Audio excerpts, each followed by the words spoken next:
함께 하나님 말씀 보겠습니다. 하나님 말씀 출애굽기 1장 1절부터 7절 말씀. 출애굽기 1장 1절부터 7절 말씀을 다 같이 보겠습니다. 저와 여러분이 한 절씩 하나님 말씀을 교독하도록 하겠습니다. 출애굽기 1장 1절부터 7절입니다. 야곱과 함께 각각 자기 가족을 데리고 애굽에 이른 이스라엘 아들들의 이름은 이러하니 르우벤과 시므온과 레위와 유다와 이사갈과 스불론과 베냐민과 야곱의 허리에서 나온 사람이 모두 70이요 요셉은 애굽에 있었더라. 함께 있습니다. 이스라엘 자손은 생육하고 불어나 번성하고 매우 강하여 온 땅에 가득하게 되었더라. 아멘. 네, 우리 오늘부터 출애굽기 보도록 하겠습니다. 강의안은 다 받으셨죠? 네, 강의안을 따라서 오늘은 모세 이야기까지 함께 좀 나가보도록 할 텐데요. 우리 먼저 주제를 같이 한번 읽어주실까요? 출애굽기의 전체 주제는 이 한 문장으로 요약할 수 있습니다. 같이 한번 읽어주실까요? 시작! 세상 나라로부터 자기 백성을 구원하시는 왕이신 하나님. 자, 출애굽기는 한마디로 말하면 이 세상 나라라고 대변할 수 있는 애굽 땅에서부터 하나님의 백성이 이스라엘을 구원하시고 약속의 땅으로 데리고 가시는 여정이다라고 이해하시면 되겠습니다. 그래서 특별히 이 출애굽기는요, 이 창세기와 이어지는 스토리를 가지고 있는데요. 창세기에서 하나님께서 아브라함에게 맺으셨던 그 언약이 어떻게 이 애굽 땅에서 성취되는지 그것을 우리에게 가르쳐주고 있습니다. 그러니까 출애굽기는 아브라함에게 하나님께서 바다의 모래처럼 하늘의 별처럼 땅의 모래처럼 너희 자손들이 많아질 거라고 하신 그 약속이 애굽 땅에서 이제 성취되어서 어떻게 하나님이 약속하신 그 가나안으로 다시 돌아오는지 우리들에게 가르쳐주는 말씀이다라는 것입니다. 자, 먼저 제가 이 출애굽기를 시작하면서 좀 복습을 하고 넘어가야 될 것 같다는 생각이 들었습니다.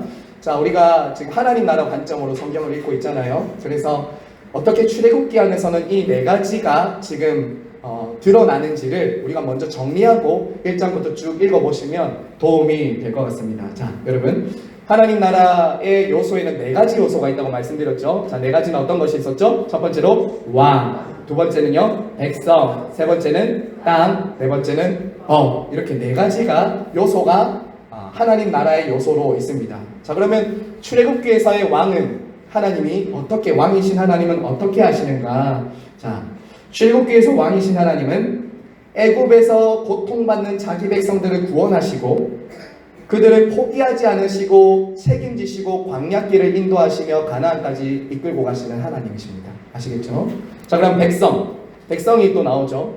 자, 그러면 이때 이 백성은 애굽 땅에서 이제 노예 생활을 하고 있는 이스라엘입니다.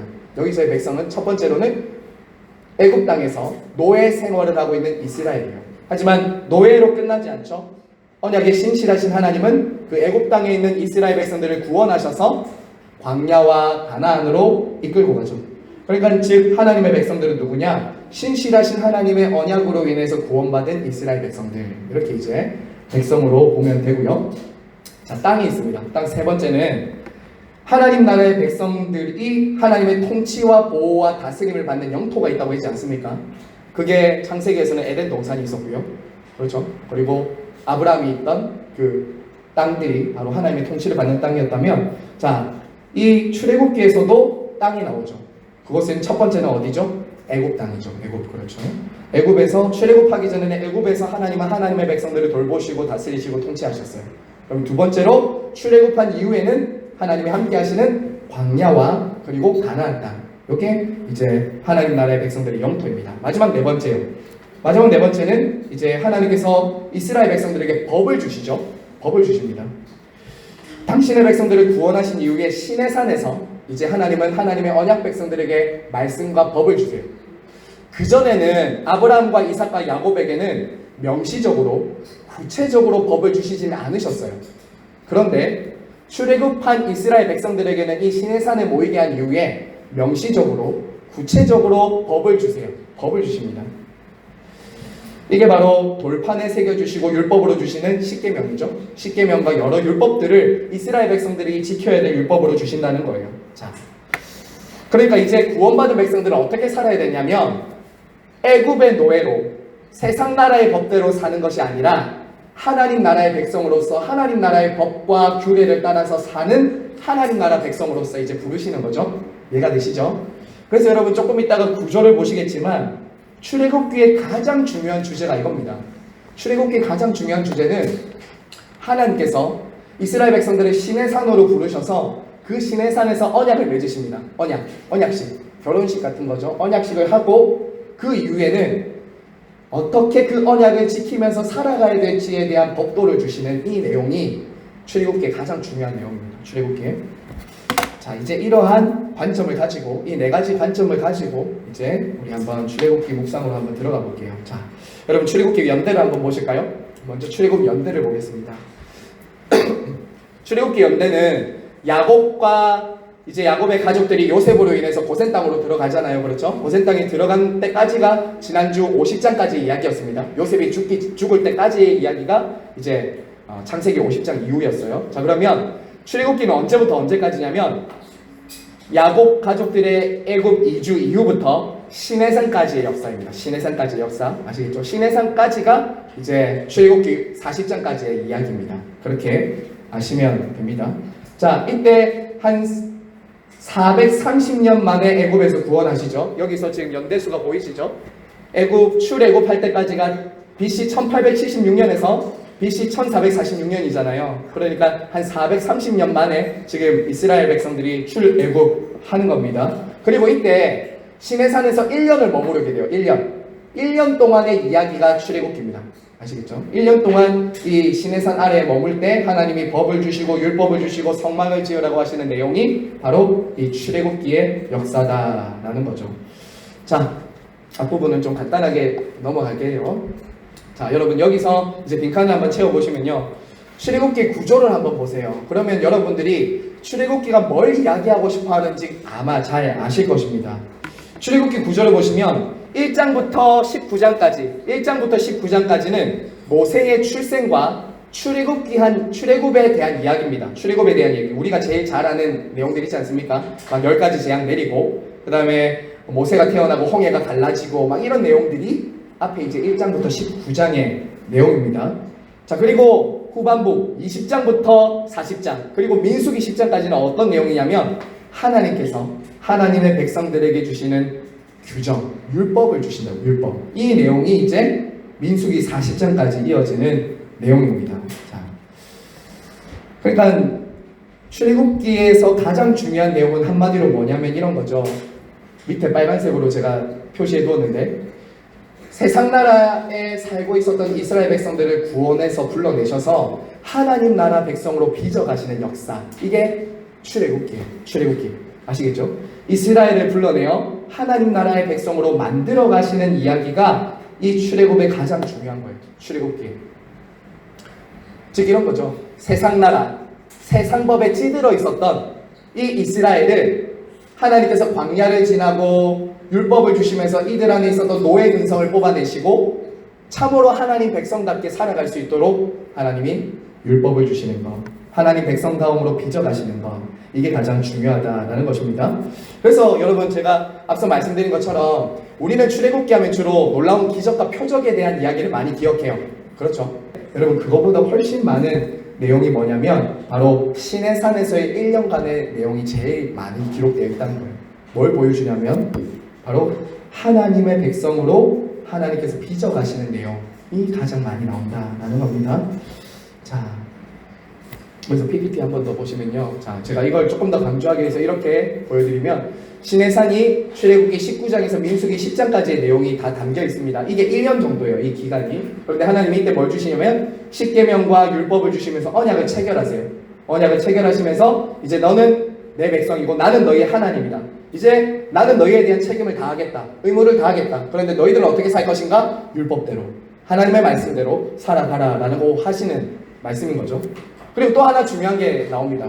출애굽기 40장에 보면 마지막이 성막 봉헌식으로 끝납니다. 하나님과 이제 동거하는 거죠. 하나님과 함께 동행하는 거예요. 이스라엘 백성들은 이제 그들과 함께 장막을 치시고 함께 사시는 하나님과 함께 살게 된 거예요. 너무나도 놀라운 겁니다, 사실은. 하나님이, 하늘의 하나님, 무소부재하신 하나님이 이 땅에 인생들과 장막을 치고 함께한다. 너무나도 놀라운 일이죠. 근데 그게 출애굽기 후반부의 내용이다라는 것이죠. 자, 이제 하나님은 하나님의 나라 백성들에게 법과 성막을 주심으로 그들을 다스리시고 그들과 함께 하신다는 거예요. 자, 정리합니다. 한 번 더요. 하나님은 이 출애굽기를 통해서 하나님의 법과 하나님의 성막을 주시면서 그들을 다스리시고 그들과 함께 하신다라는 거예요. 이게 정말 중요한 출애굽기의 내용입니다. 자, 여러분, 근데 이것은 이스라엘뿐만 아니라 교회도 동일합니다. 구원받아 하나님의 백성이 된 저와 여러분, 성도와 교회도 동일해요. 예수 그리스도를 통해 구원받아 하나님의 백성이 된 저와 여러분도 동일하게 우리에게 하나님이 요구하시는 것이 있다는 거죠. 자, 여러분, 먼저 한번 생각해 볼게요. 요한복음 1장 14절에 보시면 제가 성막 얘기를 조금 더 추가해서 설명을 드릴게요. 여러분, 요한복음 1장 14절에 보면 예수님을 가리켜서 이렇게 말합니다. 말씀이 육신이 되어 우리 가운데 거하시네. 여기서 이 거하시네라는 이 말 있잖아요. 이 단어가 원어로 보면 장막을 치셨다는 거예요. 장막을 치셨다. 요한복음 1장 14절에 예수 그리스도께서 즉 죄와 사망의 노예로 있었던 우리를 건지시고 세상 나라로부터 불러내셔서 우리와 함께 하시고자 이 땅에 성육신하여서 오신 것이 바로 이 땅에 장막을 치신 거라는 거죠. 장막을 치셨다는 거예요. 제가 왜 이 부분을 강조하냐면요, 출애굽기에서 하늘의 하나님께서 땅의 인생들과 함께 거주하고 함께 동행하시고자 장막을 치신 것처럼 예수 그리스도께서 저와 여러분을 구원하시고 하나님 나라 백성으로 삼기 위해서 이 땅에 육신을 입고 오신 것이 바로 장막을 치신 사건과 같다는 거예요. 장막을 치셨다는 것과 같다는 거죠. 그리고 이제 그리스도께서는 이 땅에 구원받은 백성들과 교회를 통해서 다스리시고 말씀을 주시면서 인도하시는 거죠.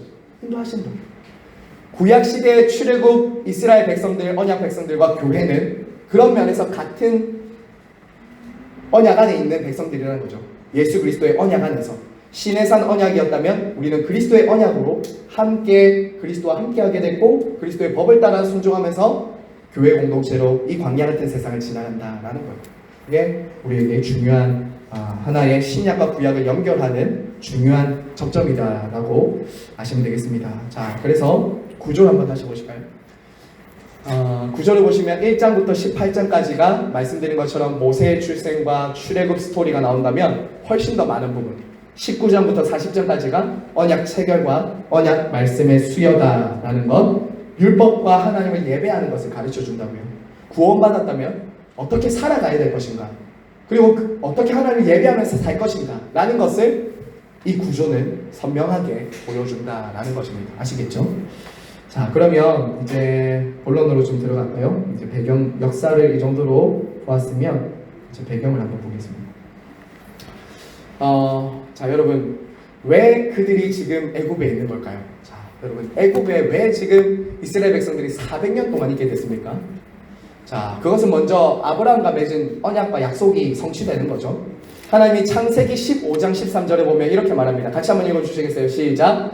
여호와께서 아브라함에게 이르시되 내 자손이 이방에서 객이 되어 그들을 섬기겠고 그들은 400년 동안 내 자손을 괴롭히리니. 자, 그 계속 이어서요. 그들이 섬기는 나라를 내가 징벌할지며 그 후에 내 자손이 큰 재물을 이끌고 나오리라. 자, 하나님께서 아브라함을 부르실 때 이런 언약을 미리 약속으로 말씀하셨던 거예요. 400년 만에 나올 거라는 약속을 주신 거죠. 그리고 이방 땅에서 고통을 받게 될 거라는 약속도 있습니다. 그리고 나중에 그 나라가 징벌한다는 것은 뭐예요? 10가지 재앙을 받는다는 것도 미리 예언하고 있는 거죠.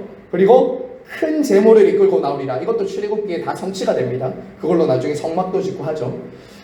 그러니까 하나님이 미리 약속하신 대로 지금 이스라엘 백성들은 400년이라는 시간 동안 지금 애굽에서 고통받고 있는 거다라는 거죠. 자, 그럼 여러분, 여기서 한 가지 질문해야 되지 않겠습니까? 왜 이스라엘 백성들을 400년이나 애굽에서 고통스럽게 그렇게 어렵게 힘들게 살게 내버려 두셨을까?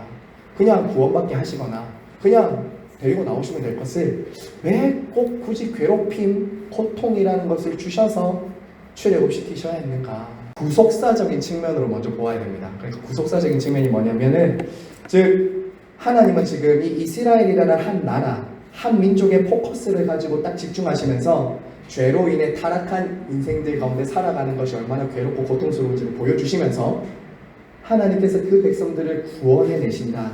그 나라를 택하여 구원하신다. 그들의 허물과 죄악에도 불구하고 하나님은 구원해내시는 분이다라는 것을 보여주는 것이죠. 그리고 두 번째는 나중에 보시면 알겠지만 고통과 괴롭힘이 없으면 이들이 하나님을 찾지 않아요. 고통과 괴롭힘이 없으면 이들이 하나님 찾지 않습니다. 나중에 2장 후반부에 보시면 그들이 괴롭힘과 고통이 극심해지자 하나님을 찾거든요. 인생이 그만큼 하나님을 잘 안 찾는다는 거죠. 그걸 끈질기게 보여주는 거다라고 볼 수 있습니다. 자, 그리고 하나님 뭐라고 말씀하시냐면 15장 16절에 그 다음 보면 아모리 족속의 죄악이 차지 않았다라고 하죠. 400년이라는 기간은 아모리 족속, 그 가나안 땅에 있었던 족속들의 죄악이 차지 않았기 때문에 그 400년이라는 시간이 필요했다는 거예요. 400년이라는 시간이 필요했다라는 거죠. 자, 여러분 여기서 우리가 기억해야 될 게 뭐냐면요, 하나님은 아주 작은 죄악을 심판하시기도 하지만 때로는 그 죄가 차기까지 기다린다고요. 때로는 돌이키기를 원하셔서 기다리신다고. 근데 400년 동안 아모리 족속의 죄악이 차버리죠. 그러자 어떻게 해요? 심판을 내려버리시죠. 이것은 마지막 때에 죄악이 관영한 이 세상에 하나님이 내리시는 심판을 미리 보여주는 예고편이라고 할 수 있는 것이죠. 자, 여러분 그러면 두 번째로 넘어갈게요. 오늘 제가 포커스를 맞추고 싶은 복이 모세라서 조금 이제 두 번째로 또 넘어가 볼게요. 자, 그런데 하나님께서 애굽에서 이스라엘 백성들을 어떻게 하시냐면 번성하게 하시죠. 번성하게. 이게 참 놀라운 겁니다, 여러분. 왜냐하면 바로는 인구 말살 정책을 펼치는데 펼치면 펼칠수록 이스라엘 백성들 많아지는 거예요. 근데 이게 우연이냐? 그게 아니라는 거예요. 하나님이 보호하시고 지키시는 거예요. 자, 보세요. 먼저 애굽으로 들어갔던 이스라엘 백성들은 야곱반 몇 명이었죠? 70명이었죠. 자, 70명이었는데 400년 뒤에 몇 명이 되냐면 출애굽기 1장 7절과 12절에 보면 뭐라고 되어 있죠? 온 땅이 가득하게 되었죠. 더욱 번성하게 되었죠. 그리고 출애굽한 뒤에 14개월이 지난 다음에 몇 명이 되냐면 60만 명이죠. 이게 장정만이잖아요. 남자 장정만 60만 명이면 적어도 여자와 아이들까지 합하면 적어도 200만 명 된다고 저희들이 추산을 하잖아요.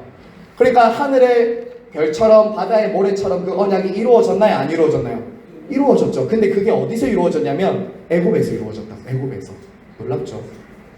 하나님은 약속하신 것을 이 애굽 땅에서 신실하게 이루어가고 계셨던 것이죠.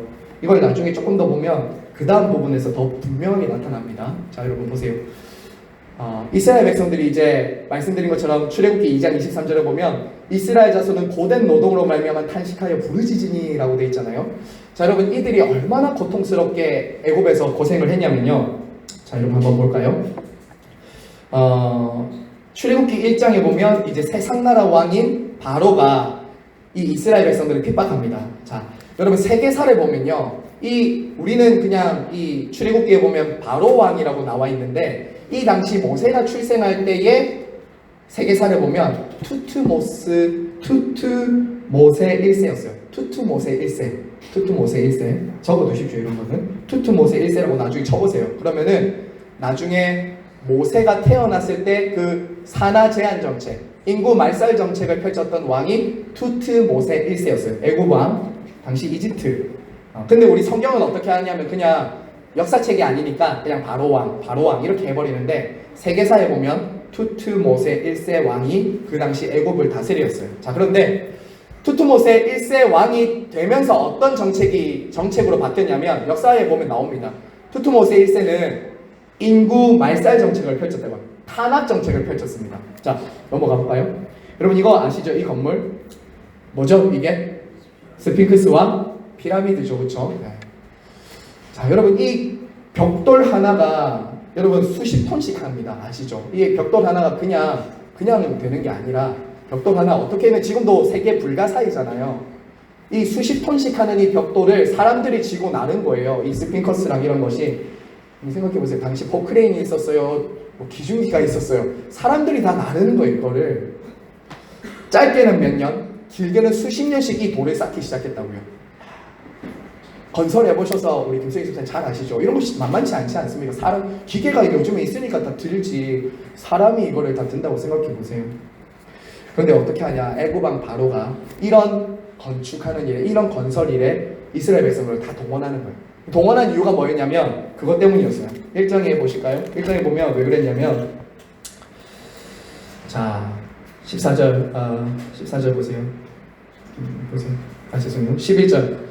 반독들을 그들 위에 세우고 그들에게 무거운 짐을 지워 괴롭게 하여 그들에게 바로를 위하여 굳고 서는 비돔과 라암셋을 건축하게 하니라. 이렇게 되어 있죠. 그렇게 한 이유는 뭐냐면 이들을 괴롭히고 지치게 해서 애들 좀 그만 놔도록 하려고, 이제 더 이상 좀 생육하고 번성 못하도록, 일하다가 죽거나 아니면 너무 일이 고돼가지고 집에 오면 그냥 쓰러져서 자도록 하려고 한 거라고요. 산하 제한 정책을 위한 이 정책이었다고요.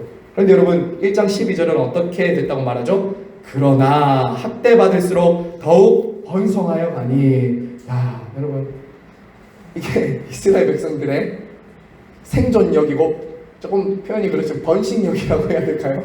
좀 그런 거예요. 와, 하루 동안 고된 일을 하고 얼마나 힘이 없었겠어요. 그런데 힘 없는데 이스라엘 사람들은 집에서 계속 애들이 태어나는 거예요.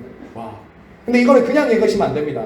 뭐 남자들이 힘이 좋았다 이게 아니라 하나님이 그들에게 약속하신 대로 생육하고 번성하게 해주시는 그 이야기로 봐야 되는 거죠. 당연히 힘들죠. 맨날 채찍 맞고 고된 그거 일하는데 어떻게 애들을 순풍순풍 낳을 수 있겠어요. 그런데 하나님의 약속이 이루어지자 애굽 땅에서도 그 고된 노동 속에서도 막 애들이 막 늘어나는 거예요. 자, 그러자 어떤 일을 하냐면, 그 다음이 두 번째, 첫 번째 계획이 실패하자 이제 두 번째 계획을 실행합니다. 두 번째 계획은 뭐였냐면, 이제 태어나는 아이를 이제 아이를 낳을 때 살펴서 아들이면 죽이고 딸이면 살리라는 거예요. 이 두 번째 산하 제한 정책, 이제 아이를 핍박하는 정책입니다. 자, 여러분, 근데 이 정책도 실패를 하죠. 왜냐면은 히브리 산파들의 믿음 때문이었어요. 여러분, 산파가 요즘에는 없잖아요. 산파가 옛날에는 제가 알기로는 우리 어른 부모님 세대는 조산사라고 하나요? 조산사, 그쵸? 막 아이 산모 낳을 때 옆에서 도와주는 출산 도우미, 조산사가 예전에 있었다고 하더라고요. 그래서 옆에서 힘줘라 이렇게 하고 막 옆에서 막 미역국 떠다주고 막 물 떠다주고 이랬던 사람이 있었죠. 그러니까 당시 히브리 이 산파들이라 하면 아이를 가장 가까이서 볼 수 있는 사람, 아이가 태어날 때 가장 가까이서 있다가 고추가 있으면 바로 죽일 수 있는 사람이 바로 이 산파였던 거죠. 그래서 바로가 이제 그 아이를 낳을 때 너 보다가 남자면 바로 죽여라 이렇게 명령한 거예요 지금. 그런데 그것도 실패합니다. 실패해버려요. 왜 실패하냐면 두 사람 때문이에요. 누구였냐면 시브라와 부하였어요. 시브라와 부하. 자, 시브라와 부하. 하나님을 경외한 시브라와 부하가 어떻게 하냐면, 자, 거기 17절 말씀 한번 보실까요? 17절 시작. 그러나 산파들이 하나님을 두려워하여 애굽 왕의 명령을 어기고 남자 아기들을 살린지라. 자, 여러분 보세요. 지금 산파들이 애굽 왕, 절대 권력자였던 애굽 왕 바로의 명령보다 하나님을 더 두려워해서 아이들을 죽이지 않았다고요. 놀랍지 않습니까? 자기들이 죽을 수도 있어요, 이러면. 그런데 이제 이 여자는 바로의 명령이지만 하나님께 순종하고 바로에게 불순종했다고요. 그러자 바로가 부르죠. 야, 애들 왜 살아났냐? 왜 안 죽이고 이렇게 남자애들 다 살렸냐? 이러니까 이 시브라와 부라가 뭐라고 말하냐면, 아유, 왕이시여, 갔는데 보니까 히브리 여자들이 보통이 아닙니다. 야, 막 갔는데 애 낳는다 소리 듣고 뛰어가고 있는데 예 이렇게 하니까 뭐 죽일 수가 없습니다. 이렇게 한 거예요. 야, 이 산파들이 참 믿음으로 결정한 거죠. 하나님은 이 산파들을 준비시키셔서 이스라엘 백성들을 지금 지키시고 계신 거예요. 여러분, 이 히브리 산파들의 믿음도 보아야 되지만 계속해서 하나님이 지금 어떻게 이스라엘 백성들을 지키시고 보존하시는지 한참 이것들을 여러분 보셔야 됩니다. 그래야 우리의 삶을 향한 하나님의 놀라운 손길도 볼 수 있는 거죠. 우연이 아니라는 겁니다. 자, 그런데 하나님은 이 산파들을 기뻐하셔서 복을 주시죠. 하나님이 산파들에게 복을 주십니다. 이 전에 하나만 더 봅시다. 여러분, 경외했다고 했어요. 경외. 여러분, 우리가 교회에서 경외라는 말은 참 많이 쓰는데 경외가 뭘까? 경외가 도대체 어떤 거길래 이렇게 왕의 명령보다 하나님의 명령을 더 존중히 여기고 사랑하고 순종하게 만들까? 우리 이런 히브리 산파들의 믿음이 있어야 되거든요. 우리들도 믿음이 아까 말씀드린 대로 하나님 나라의 원동력이고, 지금 히브리 산파들의 이 승리는 나중에 하나님 나라의 승리를 그대로 보여주거든요. 믿음으로 바로의 명령을 거절하고 하나님의 뜻에 순종한 이 산파들을 통해서 하나님 나라가 계속 세워지는 것처럼 우리들에게도 그런 일이 일어나야 되거든요. 자, 그러면 경외는 이런 거죠. 세상의 어떤 것보다 하나님을 더 의식하고 두려워하고 사랑하는 것. 이거예요. 경외는 이 세상의 어떤 것보다 하나님을 의식하고 두려워하고 사랑하는 것. 여기서 이 세상이 아니라 하나님을 선택할 수 있는 능력과 힘이 주어져요. 이것이 있어야 돼요, 우리 안에는. 그럼 경외하셔야 됩니다. 하나님을 경외할 때 세상을 두려워하지 않을 수 있어요. 세상을 두려워하지 않을 수 있어요. 반대로 하나님을 경외하지 않으면 세상을 두려워하고 세상을 쫓아 살아가게 됩니다. 자, 이제 마지막입니다. 마지막에 보시면 두 번째 모든 이 산하 제한 정책 이 실패하자 어떻게 하냐면 이제 마지막 탄압이죠. 아들이 태어나거든 너희는 그를 나의 강에 던지고 딸이거든 살려둬라.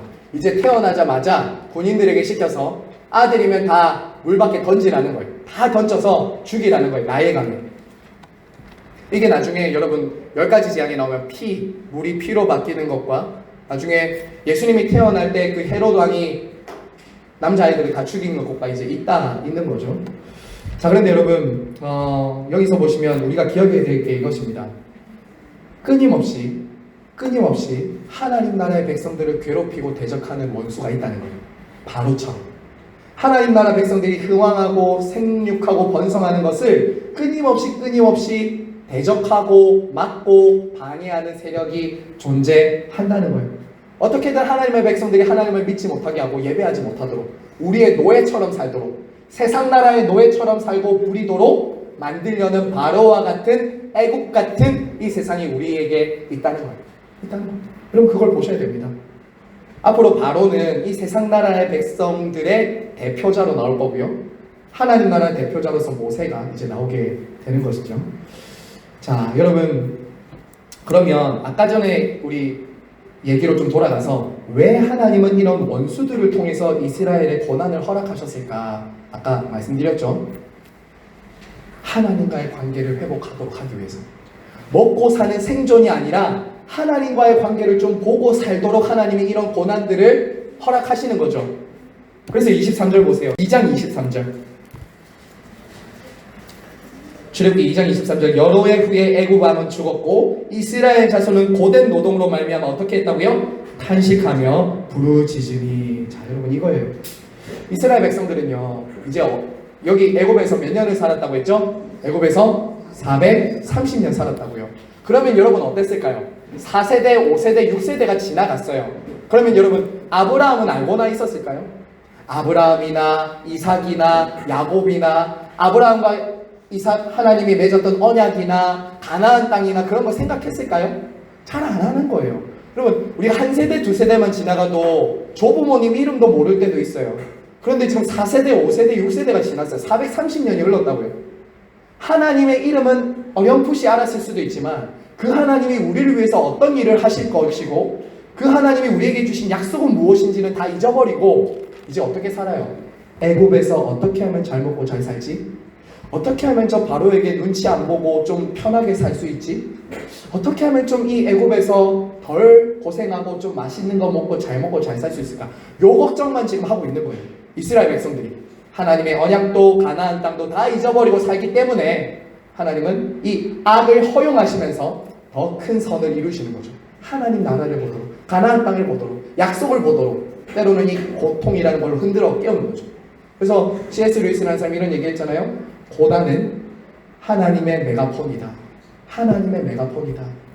작은 소리로 말할 때 못 들리는 그 큰 소리로 고난이라는 것을 통해서 하나님의 백성들을 깨우시는 것이라는 겁니다.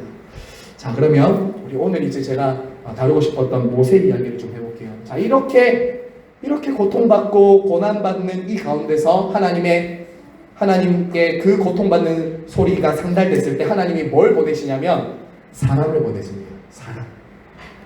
이스라엘 백성들이 고통받고 어려울 때 하나님은 군대를 보내지 않고 하나님은 돈을 보내지 않고 사람을 보내셔요. 사람. 그 사람이 누구냐? 바로 모세예요. 자, 2장 1절 보세요. 2장 1절. 레위 가족 중 한 사람이 가서 레위 여자에게 장가들었습니다. 자, 이때 한 여자가 임신하여 아들을 낳으니 그가 어떻게 했다고요? 잘생겼다. 보고 3개월 동안 숨겼다. 자, 여러분 여기서 중요한 것은 먼저 모세가 태어났던 시기가 어떤 시기였냐면 생일 축하를 받지 못하는 시기였겠죠. 그렇죠? 왜요? 남자가 태어나면 지금 바로 나일강에 던져야 되잖아요. 그러니까 생일 축하도 못 받고 남자아이가 태어나면 바로 죽으니까 부모의 마음이 어땠겠어요? 엄청 괴로웠을 거예요. 그런데 이 모세 부모가 어떻게 하냐면 그가 잘생긴 것을 보고 석 달 동안 감췄다라고 말합니다. 자, 여기서 여러분이 잘생겼다는 것을 어떻게 이해합니까? 여러분은 그럼 모세 애가 사랑스럽지 않고 잘생기지 않은 애가 어디 있어요? 오늘도 제가 우리 한 집사님이 저기 용인에 있던 집사님이 자기 애기 낳았다고 사진 보내주시더라고요. 애기가 쭈글쭈글한데 예쁘다고 보낸 거예요. 근데 자기 눈에는 다 예쁘잖아요. 잘생겼잖아요. 애기 낳으면. 그럼 여기서도 그러면 외모를 얘기하는 걸까? 아닙니다. 여기서 우리가 외모를 봤다. 여기서 이 부모들의 믿음을 볼 수 있어요. 그게 뭐냐면 제가 단어를 좀 설명해 드릴게요. 그럼 여기서 잘생겼다는 것은 토브라는 단어입니다. 토브인데 이 토브라는 단어가 어디에 쓰이냐면 하나님이 보시기에 좋았더라 할 때 토브가 쓰입니다. 토브. 아시겠습니까? 하나님이 보시기에 좋았더라 할 때 토브예요.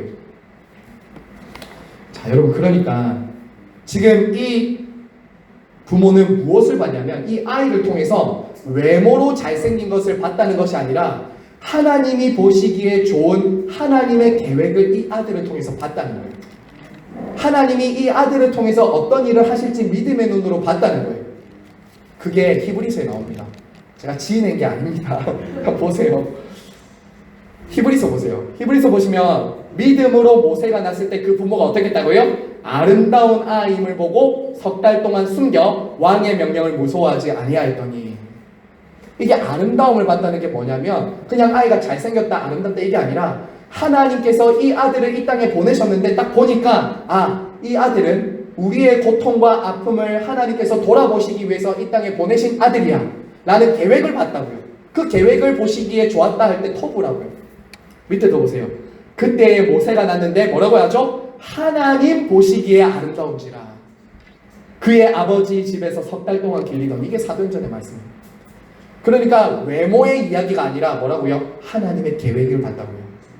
아들을 볼 때 이 부모는 뭘 봤냐면 외모나 자격이나 조건을 본 게 아니라 이 아들에게는 하나님의 계획이 있구나. 하나님의 꿈이 있구나. 라는 것을 봤다는 거예요. 저와 여러분은 그냥 이 땅에 우연히 어쩌다가 부모님이 사랑해서 이 땅에 던져진 존재가 아니라 하나님의 계획을 가지고 이 땅에 보내졌다라는 것을 믿으셔야 됩니다. 믿으시기 바랍니다. 나에게는 하나님께서 우리 가정에 주신 이 자녀들에게는 하나님의 꿈과 계획과 뜻이 있다라는 것을 보셔야지 되는 거예요. 그게 아니면 우리 어떻게 자꾸 살게 만들도록 하죠? 바로 왕에게 바치는 거예요. 바로 왕이 채찍질하면서 이 세상에서 잘 먹고 잘 살아야 돼 하면서 이 아들을 어떻게든지 간에 이 세상 사람들로 막 잘 살게 하려고 하는 이런 데서부터 우리 자녀들을 구출하려면 그 안에서 뭘 봐야 되냐면 외모가 아니라 그 아이가 가진 자격과 조건이 아니라 하나님의 계획을 보셔야 된다고. 우리 자녀들을 볼 때 지금 조금 부족할 수 있어요. 연약할 수 있습니다. 하지만 그 속에 담긴 하나님의 뜻을, 계획을 하나님 보시기에 좋았더라 하시는 그것을 봐야지 이 아들을 향한 하나님의 뜻이 이루어질 수 있다는 것입니다. 다시 말씀드리지만 잘생겼다는 얼굴의 뜻이 아니라 하나님의 계획과 꿈이 그 아들에게 있었다는 것을 봤다는 거예요. 자, 그러면 이제 갈대상자 속의 모세를 보겠습니다. 한 5분만 더 볼게요. 자, 여러분 갈대상자 이제 이 아이가 점점 자라니까 아기 울음소리가 커지잖아요. 그러니까 요게벳과 누이 미리암이 이제 갈대상자를 태워서 나일강에 띄워보내죠. 나일강에. 자, 여러분 이 갈대상자가 히브리어로 뭐냐면요 테바입니다. 테바라고 되어 있는데 성경에 딱 2번 나옵니다. 한 번은 노아의 방주, 또 한 번은 갈대상자 여기에요. 여기. 자, 여러분, 테바에 없는 게 두 개가 있습니다. 없는 게 뭔지 아십니까? 이 노아의 방주도 그렇고요. 지금 이 테바, 이 갈대 상자에는 없는 게 두 개가 있어요. 뭐가 없을까요? 운전대 없죠. 맞습니다. 어디 있어요? 아, 여기 있었네요. 노와 돛이 없죠. 두 가지. 노도 없고요. 노가 운전대고, 돛은 뭐예요? 이제 바람이 불면 어디든지 떠내려갈 수 있게 하는 노와 돛이 없다고요. 이것은 우리에게 뭘 가르쳐 주죠? 하나님께 그의 운명이 달려 있었고, 하나님의 섭리와 보호하심 아래서 이 아들이 가야 될 곳까지 가게 된다는 거예요. 결국에는 가는 거예요. 자, 여러분, 방향을 결정할 수 없었어요. 근데 어디로 갔죠? 이 갈대 상자가? 바로의 공주가 목욕하는 곳으로 가잖아요. 와, 여러분, 지금도 나일강은요, 악어와 하마와 짐승들이 사는 굉장히 위험한 곳이거든요. 지금도 나일강에 가면은 위험한 곳이에요. 자, 그런데 물살도 셉니다. 그곳은. 근데 아이를 아무리 안전하게 나일강에 띄웠다고 하더라도 결코 안전하지 않겠죠. 결코 안전하지 않을 거예요. 그런데 그 갈대 상자, 그 연약한 갈대 상자가 어디로 가냐면 막 물이 떠내려가고 막 흘러가는데 보니까 바로의 공주가 딱 목욕하는 그때 그곳으로 가는 거예요. 그리고 이 갈대 상자를 딱 열어보니까 히브리 남자가 있는 거예요. 아기가 있는 거예요.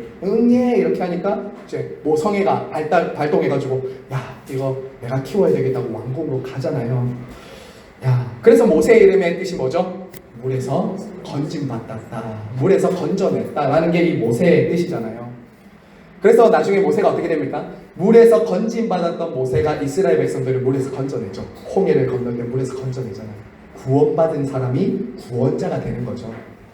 여러분 한번 생각해 보세요. 저는 이 대목을 읽다가 야, 진짜 소름이 막 돋더라고요. 왜냐면 왜 바로의 공주가 그때 목욕하러 나왔을까? 그때 왜 몸이 간지러웠을까 막? 왜 그때 꼭 씻으러 나왔지? 그때 안 나왔으면 모세가 모세 될 수 없었잖아요. 그때 나와가지고 막 공주가 목욕하고, 근데 그 응애 소리가 막 나니까 가서 그 아이 데리고 오라고 하고, 그리고 죽이지 않았잖아요. 안 죽었잖아요. 야. 우리는 성경 속에서 이런 우연들 속에 있는 하나님의 필연, 하나님의 섭리를 볼 줄 알아야 돼요. 그리고 그것은 모세의 이야기만이 아니라 저와 우리의 이야기예요. 저와 우리의 이야기가 바로 이 테바와 같이 노와 돛이 없었던 내 인생을 하나님이 지금까지 이끌어 오셨던 이야기가 바로 저와 여러분의 삶이고 이야기인 거예요. 그렇지 않습니까? 하나님의 계획이 이루어지기까지 죽을 기회가 많았는데, 잘못될 수도 있었는데, 하나님은 끝까지 그 테바와 같은 인생을 붙잡으셔서 하나님의 계획을 이루어 가시더라라는 것입니다. 자, 저와 여러분의 삶도 테바와 같죠? 어떻게 보면 참 내 인생 내 마음대로 안 되고 때로는 잘 움직이지 않는데 하나님께 딱 맡길 때 하나님이 인도하시고 섭리하시고, 내가 내 인생의 운전대를 잡은 것이 아니라 하나님이 딱 잡으시고 내 인생을 끌어가는 대로 가게 되는 것, 이게 우리의 인생이다라는 겁니다. 자, 여러분 그 다음 한번 볼까요? 네, 넘어갈게요. 자, 그러자 이제 물에서 건짐 받고 나서 그야말로 모세는 왕궁 교육을 받습니다. 40년 동안 받아요. 40년 동안. 그렇죠? 그곳에서 바로의 공주의 아들로서 모든 좋은 학문을 다 배웁니다. 근데 그것도 아시죠? 최초로 돈 받으면서 젖을 먹인 것이 바로 모세의 어머니죠. 요게벳이죠. 이제 아이를 딱 있는데 옆에서 미리암이 보고는 여왕님 여기 좋은 산모가 있습니다 하고 데리고 왔는데, 그게 이제 모세의 엄마를 데려와서 왕궁에서 같이 이제 먹이게 하잖아요. 유모입니다. 자, 그러니까 모세에게는 두 가지 정체성이 분명히 있었던 거죠. 하나는 나는 애굽의 공주의 아들이지만 동시에 나는 이스라엘 백성이다. 나는 이스라엘의 하나님의 아들이다. 라는 이 정체성도 두 가지가 다 있었던 거예요. 그래서 나중에 어떻게 합니까? 그 계획을 처음에 딱 이루려고 우리 민족들을 내가 지켜야 돼. 내가 이제 구원해야지라고 어떻게 합니까? 때려 죽이잖아요. 애굽 사람을 때려 죽이죠. 이스라엘 동족들이 두 사람이 싸울 때 애굽 사람으로부터 괴롭힘을 당할 때 이스라엘 사람들 구해주려고 때려 죽이잖아요. 그런데 어떻게 되죠? 아직 하나님의 때가 아니자 동족들이 지지를 받지 못했던 거죠. 자, 여러분 여기서 우리는 하나님의 생각과 사람의 생각이 다르다는 것을 볼 수 있어요. 그렇죠? 왜냐하면 모든 것이 가장 잘 갖추어졌던 때, 가장 젊고 팔팔하고 힘이 있었던 때에 모세를 사용하지 않습니다. 그렇죠? 이제 모세가 어떻게 하냐면 바로로부터 미움을 받고 광야로 갑니다. 그리고 40년 광야에서 목자 훈련을 받아요. 목자 훈련. 그 이후에 다시 호렙산 떨기나무에서 하나님이 만나시고 그를 부르신다고요. 그때 여러분 그 장면 아시죠? 출애굽기 3장 이후에 보면 하나님 저 못해요. 안 가요. 안 할 거예요. 저 아니라니까요. 이런 거를 무려 제가 그때 알기로는 5번, 6번씩 하나님을 거절합니다. 하나님이 자기 불렀을 때 나는 안 돼요. 이렇게 한다고요. 근데 40대 때 혈기왕성했던 이 모세는 어땠냐면 내가 할 수 있어요. 내가 할 거예요. 라고 하고 때려 죽였다고요. 그때는 하나님의 때가 아니었다고요. 그런데 40년 동안 하나님이 그 아들을 낳추신 이후에는 하나님이 광야 학교에서 훈련시킨 다음에 쓰신다고요. 이러한 모습은 우리에게 뭘 보여주냐? 다시 한 번 더 하나님 나라는 사람의 손에 달린 것이 아니라 하나님의 손에 달렸다는 것을 다시 보여주시는 거죠. 모세 너의 힘이 아니야.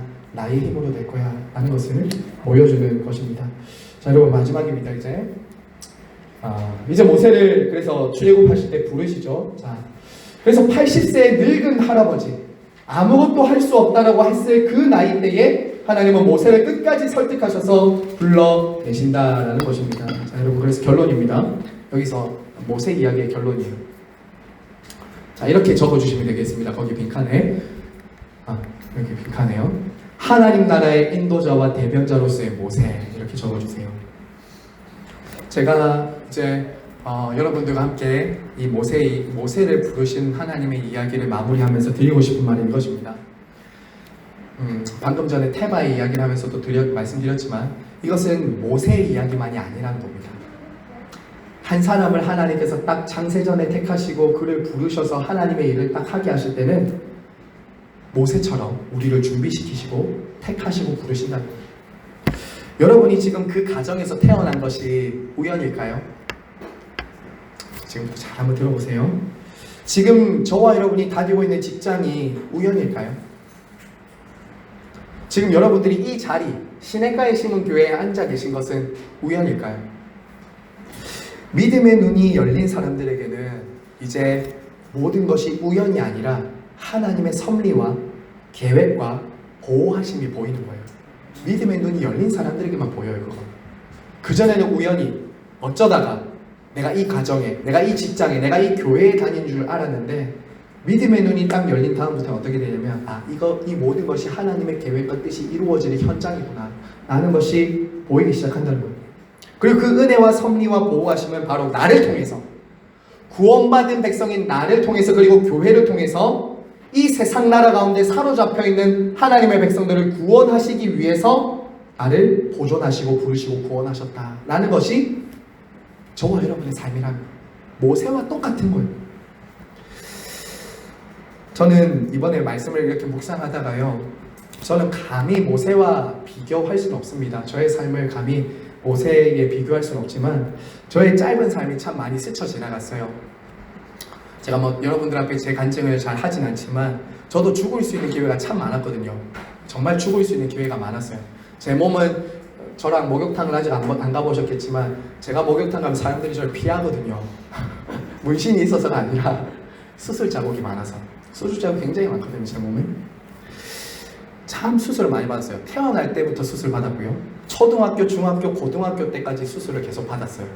그것도 작은 수술만 큰 수술도. 그리고 13년 전 마지막 이식 받을 때가 마지막 수술이었는데 진짜 죽을 순간이 많았거든요. 교통사고도 당했죠. 그리고 너무나도 많은 수술과 그런 죽을 고비들을 많이 넘겼는데 지금 살아서 지금 여러분 앞에 서 있다는 것 자체가 우연일까? 하나님의 보호하심과 섭리 아니면 어떻게 설명할 수 있지? 라는 생각이 들었다는 거예요. 어쩌다가 그렇게 중고등학교 때 방황하면서 목사 아들 때문에 교회 안 된다 라고 하면서 그런 얘기 들을 때도 있었고, 그랬던 내가 어쩌다가 예수님 만나서 어쩌다가 우연히 내가 신학을 하게 되고 어쩌다가 내가 용인의 향사교회에서 사역을 했고 어쩌다가 내가 또 하나님의 부르심을 받아 시냇가에 심은 교회에 왔을까? 이 모든 것이 다 어쩌다가 우연히 일어난 일일까? 아니라는 게 느껴지는 거예요. 아니라는 게 깨달아지는 거예요. 하나님의 섭리와 계획과 인도하심이구나. 테마와 같은 내 인생이었는데 아무것도 계획한 게 없었는데 아무것도 내 뜻대로 된 건 없었는데 죽을 고비가 너무 많았는데 살아서 내가 여기 있다는 거, 야, 테마가 아니면 설명 안 되는구나. 하나님 은혜가 아니면 설명이 안 되는구나. 이렇게 깨달아지니까 너무 감격스럽더라고요. 내 인생에 노도 백도 없었는데 내가 어떻게 여기까지 왔을까. 근데 여러분, 저만 그럴까요? 여러분도 다 얘기를 나누어 보면 삶의 질고와 아픔과 죽을 고비 여기 넘기신 분들도 참 많지 않습니까? 근데 여러분이 어떻게 여기까지 오셨어요? 어쩌다가 여기 계십니까? 하나죠. 하나님의 계획, 하나님의 섭리, 하나님의 보호하심, 테바와 같은 내 인생을 70, 80 이끌어오신 하나님의 열심, 포기하지 않는 그 은혜, 뭘로 설명할 수 있겠어요? 모세의 삶이 바로 우리의 삶이라고요. 모세가 그 죽을 수밖에 없는 그 상황에서 태어났지만 살아서 하나님의 일에 쓰임받았던 것처럼 저와 여러분의 삶도 그렇게 보존하시고 인도하셨다. 그리고 많은 생명들을 구원하기 위해 보존하고 지키고 인도하고 계신다 하는 것 믿으시고요. 그 하나님의 계획 안에서 끝까지 여러분을 보호하실 하나님을 신뢰하시면서 하나님의 사명을 위해 모세처럼 쓰임받게 되기를 간절히 바라고 축복합니다.